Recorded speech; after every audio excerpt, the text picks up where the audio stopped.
Bismillahirrahmanirrahim. Assalamualaikum warahmatullahi wabarakatuh. Alhamdulillahi wa kafa wa salatu wassalamu ala rasulihil mustafa wa ala alihi wa ashabihi ahli sidqi wal wafa. Rabbi syrah li sadri wa yassir li amri wahlul 'uqdatam min lisani yafqahu qawli amma ba'du. Kembali lagi bersama saya Hanif Lutfi. Pada kesempatan kali ini kita akan melanjutkan membaca kitab Ar-Ruh. Pada kesempatan kali ini kita akan membaca pada bab atau masalah yang ketiga yang telah dituliskan oleh Imam Ibnu Qayyim berkaitan dengan apakah ruhnya orang yang sudah meninggal atau almarhum itu bisa bertemu dengan ruhnya orang yang masih hidup, atau kalau kebalikannya, apakah kita yang masih hidup ini masih bisa bertemu dengan almarhum, dan kalau bisa ketemu bagaimana caranya. Bismillahirrahmanirrahim. Kita mulai. Qala al-mu'allifu rahimahu wa nafa'ana bihi wa bi 'ulumihi fid dharain amin ya rabbal alamin. Kemudian kita akan lanjutkan. Wa ammal mas'alatu faslun, ai hadza faslun. Wa ammal mas'alatu ats-tsalisatu, masalah yang ketiga. Wa hiya, yaitu annahu hal tatalaqa arwahul ahya'i wa arwahul amwat. Apakah ruhnya orang yang masih hidup bisa bertemu dengan ruhnya orang yang sudah meninggal? Fasyawahidu hadhil mas'alati, adapun bukti syahid dari masalah ini, wa dillatuha, dan dalil-dalil dari masalah ini, aksar min ayyuksiha illallah, itu sangat banyak, yang bisa menghitung hanya Allah. Wal hissu wal waqi'u, al hiss itu yang bisa diindra, wal waqi'u, dan kenyataannya. Min a'dali syuhudi biha, itu termasuk saksi yang paling adil terhadap bisanya bertemu orang yang masih hidup terhadap orang yang sudah meninggal. Fatal taki arwahul ahya'i wal amwati, maka rohnya orang yang masih hidup dan rohnya orang yang sudah meninggal itu bisa bertemu. Kama taltaki arwahul ahya'i, sebagaimana bertemunya roh orang-orang yang masih hidup.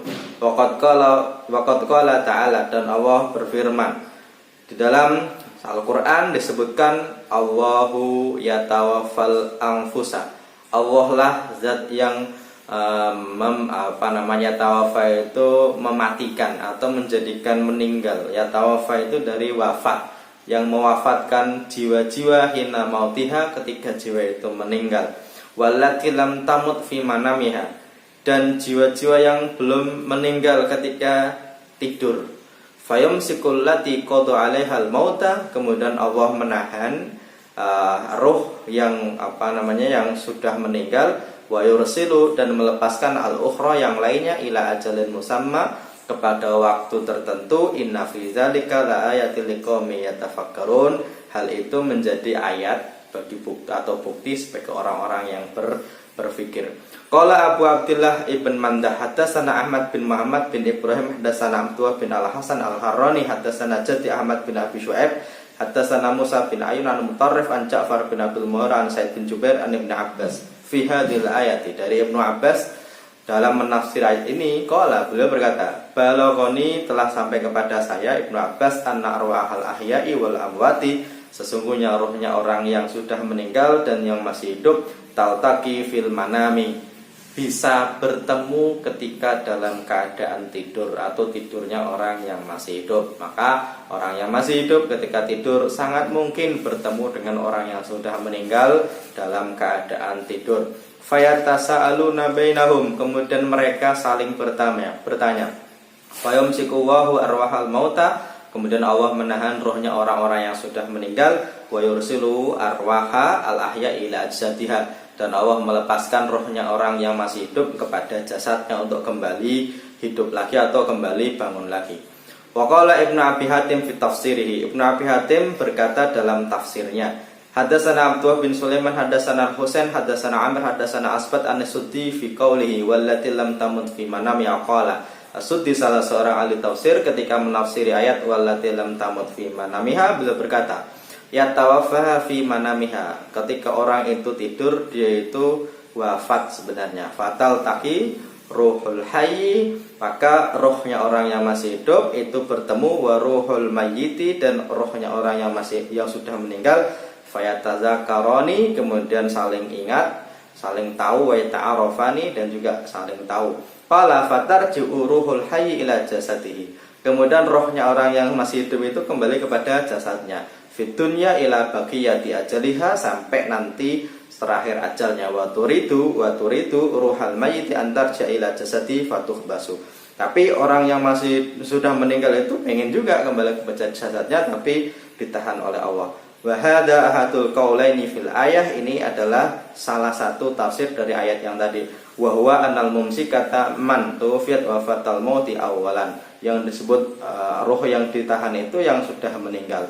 Wal mursalah man tufiyat wa fatan naum, dan yang dilepaskan itu ruhnya orang yang tidur saja. Wal makna ala hadzal qaul, adapun makna dari qaul ini, dikatakan ala hadzal qaul annahu yatawaffa nafsal mayyiti fayumsikaha wa la yursilaha ila jasadiha qabla yaumil qiyamah, wa yatawaffa nafsun naimi summa yursilaha ila jasadihi ila baqiyati ajaliha fayatawaffa al-wafa al-ukhra. Adapun yang sudah meninggal maka ditahan oleh Allah untuk tidak kembali kepada jasadnya. Adapun yang masih hidup dan dia tidur, maka dia rohnya kembali lagi ke jasadnya dan dia bangun. Wal qaulu tsani fil ayah, tafsir yang kedua dari ayat yang tadi adalah annal mumsikata wal mursilata, roh yang ditahan, wal mursalata, dan yang dilepaskan fil ayah, al mumsakah wal mursalah fil ayah, kilahuma tufiya, dua-duanya sebenarnya sudah diwafatkan, wafatan naumi, wafatnya orang yang tidur, atau sebenarnya dua-duanya tidur. Faman istakmalat ajalaha amsakha indahu fala yaruddaha ila jasadiha, wa man lam tastakmil ajalaha rudda ila jasadiha litastakmilahu. Ini tafsir yang kedua, maksudnya yang ditahan dan yang dilepaskan itu sebenarnya sama-sama masih hidup tapi dalam keadaan tidur. Tapi kalau yang ditahan berarti bangun-bangun dia sudah di alam lain, sudah meninggal. Adapun yang dilepaskan dia bisa bangun lagi, bisa hidup lagi. Waqtara Syekhul Islam hadzal qaul, Syekhul Islam Ibnu Taimiyah itu memilih qaul ini. Maka sebenarnya kitab Ar-Ruh itu dikarang oleh Ibnu Qayyim setelah beliau ketemu dengan Ibnu Taimiyah. Buktinya salah satunya adalah Ibnu Qayyim itu melampirkan atau menunjukkan apa yang dipilih oleh Ibnu Taimiyah. Waqala alaihi yadullu al-Qur'an, ini ditunjukkan oleh Al-Qur'an was sunnah. Qala fa innahu subhanahu zakara imsakal lati qada 'alaiha al-mauta min hadhil anfus allati tawaffaha wa fatanam, wa ammalat tawaffaha hina mautiha fatil kalam yasifha bi imsakin wala birsal bal hiya qismun salis. Kata Ibnu Taimiyah, yang dipilih yang pendapat yang kedua, sama-sama hidup tapi yang meninggal itu ketika tidur tidak bangun lagi. Kalau yang dilepaskan berarti dia bangun lagi. Ini tafsir Ibnu Taimiyah. Beliau menyebutnya ini yang dipilih. Walladzi yatarajjah wal qaulul awal, dan tapi oleh Ibnu Qayyim disebutkan yang rajih itu qaul yang pertama. Berarti di sini Ibnu Taimiyah dan Ibnu Qayyim berbeda pendapat dalam bab tafsir dari ayat yang tadi. Yang disebut yang ditahan itu apakah yang sudah meninggal atau yang masih hidup tapi tidak bisa bangun lagi. Oleh Ibnu Qayyim dikatakan yang rajih itu yang pertama, yaitu yang disebut yang ditahan itu sebenarnya rohnya orang yang sudah meninggal. Li'annahu subhanahu akhbara bi wafataini, karena Allah mengabarkan dua wafat, wafat kubra wa ya wafatul maut, yang disebut wafatnya yang besar itu wafatnya meninggal, wa wafat suhra wa ya wafatun naum, yang disebut wafat yang kecil itu wafatnya orang tidur. Waqasamal arwah qismaini, qisman qada 'alaihal mauta fa amsaka indahu wa yallati tawaffa wa fatal maut, wa qisman laha baqiyatu ajalin faradha ila jasadiha ila istikmil ajaliha. Ini yang dipilih oleh Ibnu Qayyim, bahwasanya tafsir yang yang dipilih adalah bahwasanya orang yang sudah meninggal itu bisa bertemu ruhnya terhadap orang yang masih hidup sebagaimana ayat yang tadi. Oke. Waliman nasara hadzal qaul ayaqul qaulahu fayumsikul lati qada 'alaiha al-mauta ba'da an tawaffaha wa fatanam fa wa subhanahu tawaffaha awalan wa fatanomin summa qada 'alaiha al-mauta ba'da zalika. Maksudnya orang yang sudah meninggal itu ditahan rohnya, kalau yang masih hidup dikembalikan lagi, berarti orang tidur dianggap seperti orang yang meninggal. Wa tahqiqu anal ayata tatanawala nawaini fa innahu subhanahu zakara wafataini wa fatanomin wa wafata mautin. Sebenarnya bisa digabungkan kata Ibnu Qayyim, karena wafat itu bisa dibagi dua, wafatnya orang tidur dan wafatnya orang mati. Wa dzikru imsakil mutawaffah wa irsalul ukhra wa ma'lumun anna subhanahu yumsiku kullu nafsin mayyitin sawa'an mata fil naumi am fil yaqdati. Oke. Ini perdebatan tentang ayatnya. Oke, kita nanti akan lanjutkan tentang cerita-cerita bahwasanya orang yang sudah meninggal itu bisa bertemu dengan orang yang masih hidup di pertemuan berikutnya, di video berikutnya, masih bersama saya Handi Putih. Akhirul kalam, assalamualaikum warahmatullahi wabarakatuh.